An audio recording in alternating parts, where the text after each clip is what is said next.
আজকে প্রথমেই সকাল ৯টায় ছিল হচ্ছে ব্রিটেনের national security adviser Jonathan Powell এর সাথে মিটিং।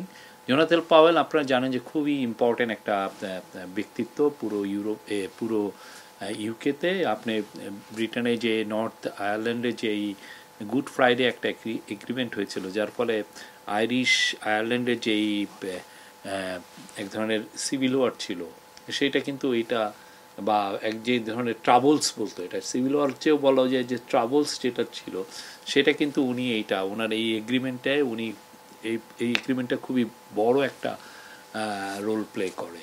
তো এইখানে জোনাথন পাওয়েল খুবই ব্রিটিশ লেবার পার্টির মধ্যে তার যথেষ্ট সুনাম আছে এবং উনি এখন ন্যাশনাল সিকিউরিটি অ্যাডভাইজার। তার সাথে মূলত মানে আমাদের রোহিঙ্গা ক্রাইসিস একটা বড় ইস্যু, সেটা নিয়ে আলাপ হয়েছে। বাংলাদেশের ডেমোক্রেটিক ট্রানজিশন নিয়ে আলাপ হয়েছে। আমাদের যে অ্যাসেট রিকভারি, যে জিনিসটা বারবার আমরা বলছি যে এত বিলিয়ন মানে $234 বিলিয়ন মতো বাইরে চলে গেছে, সেই টাকাটা আমরা কিভাবে রিকভার করব, সেইগুলো বিষয়ে আলাপ আলোচনা হয়েছে। তারপরে বাংলাদেশ এখন যে কনসেনসাস বিল্ডিং কমিশন যে কাজগুলো করছে, যে কনসেনসাস বিল্ডিংয়ের কাজ কিভাবে কাজগুলো হচ্ছে সেগুলো নিয়েও কথাবার্তা হয়েছে। এটা খুবই একটা ফলপ্রসূ মিটিং ছিল, খুবই সৌহার্দ্যপূর্ণ।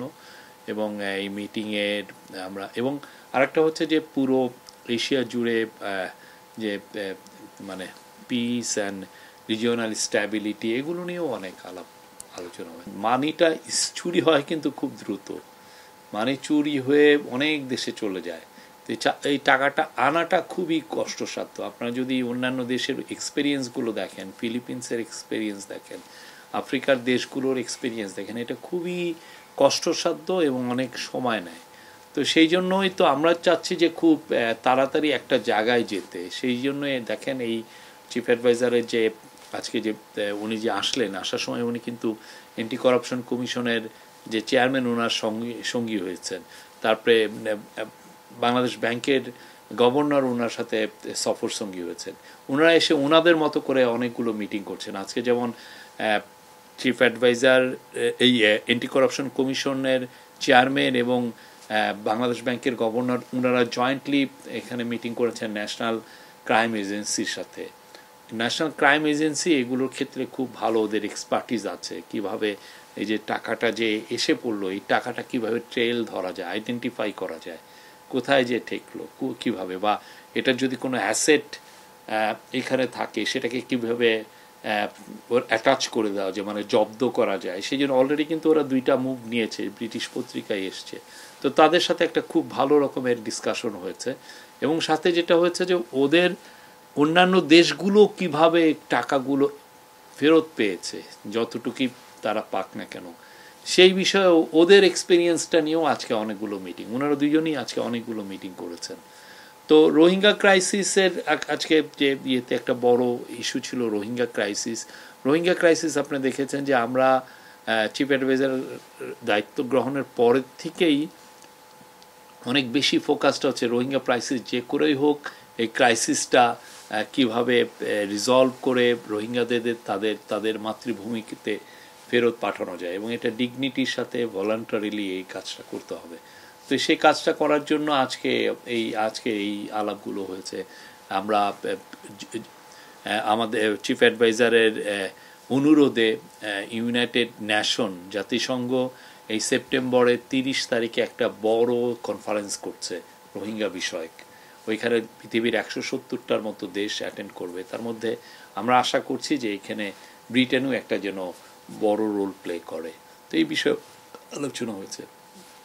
চিফ অ্যাডভাইজার আজকে এইটার পরপরই উনি চ্যাথাম হাউসে চলে যান। আপনি চ্যাথাম হাউস জানেন যে ব্রিটেনের মেন থিঙ্ক ট্যাঙ্কগুলোর একটা বড় থিঙ্ক ট্যাঙ্কগুলো, ওরা অনেক কিছু কিভাবে একটা ডিসপিউট রিজলভ করা যায়, কিভাবে একটা সিচুয়েশনকে অ্যানালাইজ করা যায়, এটার জন্য এবং অনেক কিছুতে ওরা খুবই রিমার্কেবল। এবং ওইখানে ওনাকে ব্রাউন ম্যাডক্স, যিনি চ্যাথাম হাউসের উনি প্রধান, উনি তাকে ইনভাইট করেছিলেন তার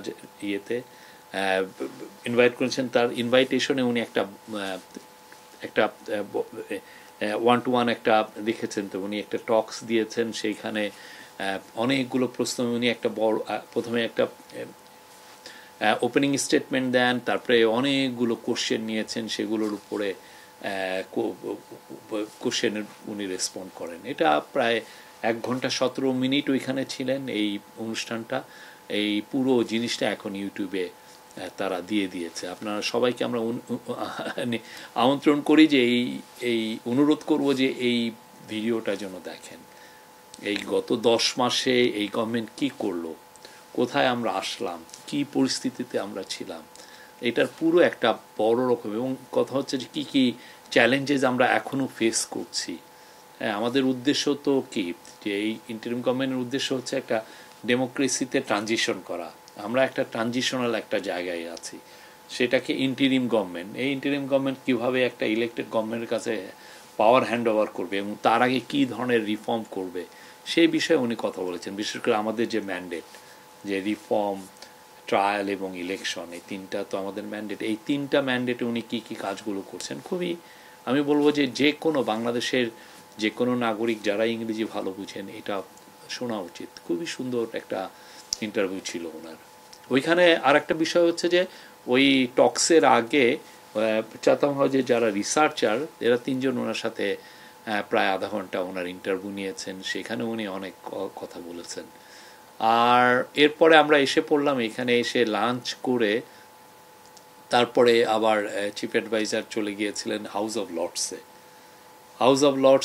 হাউস অফ এটা হচ্ছে ওয়েস্টমিনিস্টারে, ব্রিটিশ পার্লামেন্টে। ওদের তো দ্বিকক্ষ বিশিষ্ট ওদের পার্লামেন্ট, একটা হচ্ছে হাউস অফ কমন্স আর একটা হচ্ছে হাউস অফ লর্ডস। এই লর্ডসটা আমরা যেহেতু বাংলাদেশের পার্টিগুলো চিন্তা করছে যে বাংলাদেশের দ্বিকক্ষ বিশিষ্ট পার্লামেন্ট চালু করতে, অনেকে এটা এগ্রি করেছেন যে না, বাংলাদেশেও একটা, আমরা আগে তো ইউনিক্যামেরাল ছিলাম, মানে এক কক্ষ বিশিষ্ট ছিলাম, তা আমরা কিভাবে এখন দ্বিকক্ষ বিশিষ্ট পার্লামেন্টের কাজগুলো কি কি, সেটা উনি কিন্তু একদম অনেকক্ষণ ধরে হাউস অফ লর্ডস কীভাবে কাজ করে, অপারেট করে, উনি কিন্তু নিবিড়ভাবে দেখলেন।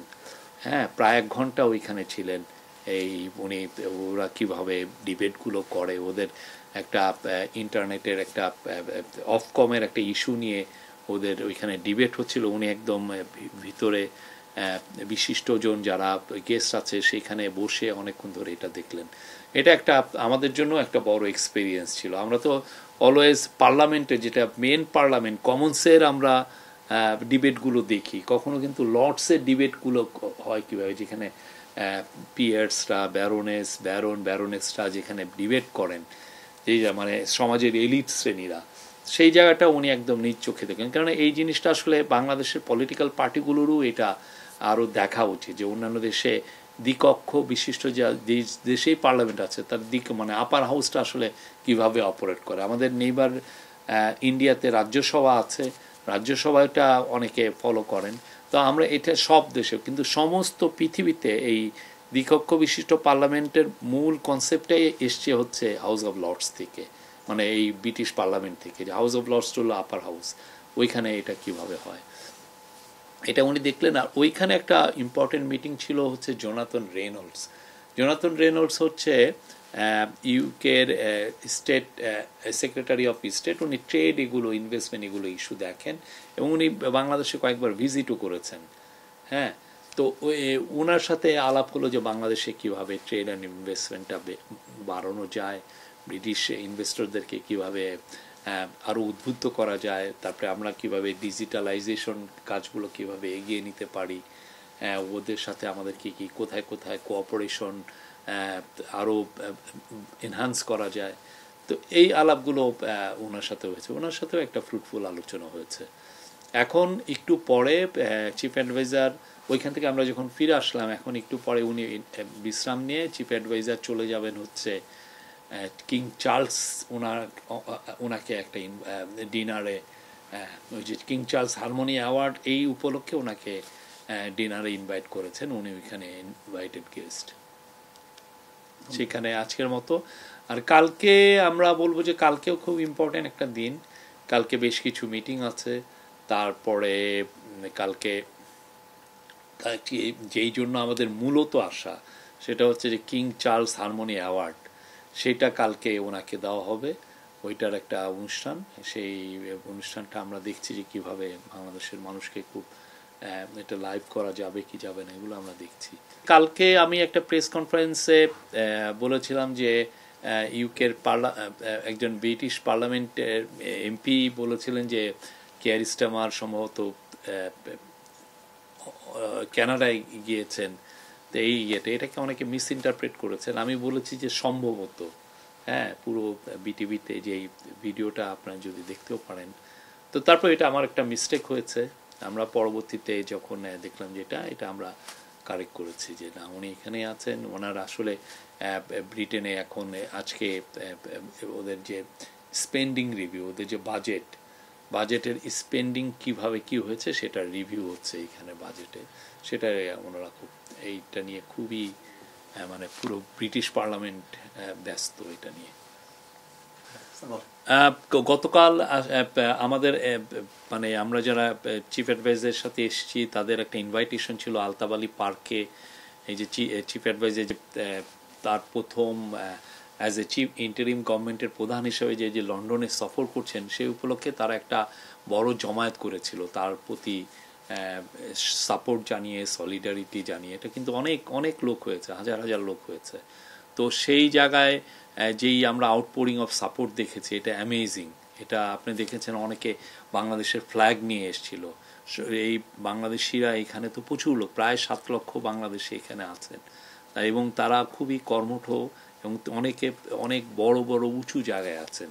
তো তারা তাদের এই সময়টাকে এটা এখন একটা উইকডে চলছে, সেই সময়টাকে স্যাক্রিফাইস করে তারা এসে তার কাজ থেকে ওই অনুষ্ঠানে আসছিল। ইতিপূর্বে কোনো সরকার প্রধানের প্রতি এইরকম ভালোবাসা আমরা দেখি নাই যে এইভাবে মানে ব্যক্ত করতে, আমরা এইভাবে দেখি নাই। মানে প্রফেসর ইউনূস যে সবার হৃদয়ের মধ্যে আছেন, সবাই যে তাকে নিয়ে প্রাউড ফিল করেন, এটা কালকে আমরা আবারও দেখেছি। এটা একটা খুবই, সবাই প্রত্যেকে এসছেন তার প্রতি তার ভালোবাসা ব্যক্ত করতে, তার প্রতি তার অকুণ্ঠ সাপোর্ট ব্যক্ত করতে। প্রফেসর ইউনূস তরফে আমরা তাদের সবাইকে মানে থ্যাঙ্কস জানাই। এটা একটা খুবই অ্যামেজিং একটা সমাবেশ ছিল। যারা যারা এখানে জড়িত ছিলেন, যারা এই অর্গানাইজিংয়ে যারা ছিলেন, তাদের প্রতি আমাদের থ্যাঙ্কস, আমরা গ্র্যাটিটিউড প্রকাশ করছি এবং কৃতজ্ঞতা প্রকাশ করছি। এবং যারা এসছেন, অনেকে তো ধরেন এইখানে উইকেন্ড ছাড়া এখানে সমাবেশ করা খুবই টাফ, তো উইকডের মধ্যে ওনারা এই আয়োজনটা করেছেন। অনেক লোক এসছেন বা অনেকে ন্যাশনাল ফ্ল্যাগ নিয়ে আসছেন বাংলাদেশের প্রতি তাদের সব ভালোবাসা ব্যক্ত করতে। এবং সবচেয়ে বড় কথা, সবাই এই যে ইন্টারিম গভর্নমেন্ট যে রিফর্মের যে কাজগুলো নিয়েছে, রিফর্ম, ট্রায়াল, প্রত্যেকটা কাজে তারা তাদের পুরোপুরি সাপোর্ট জানিয়েছেন।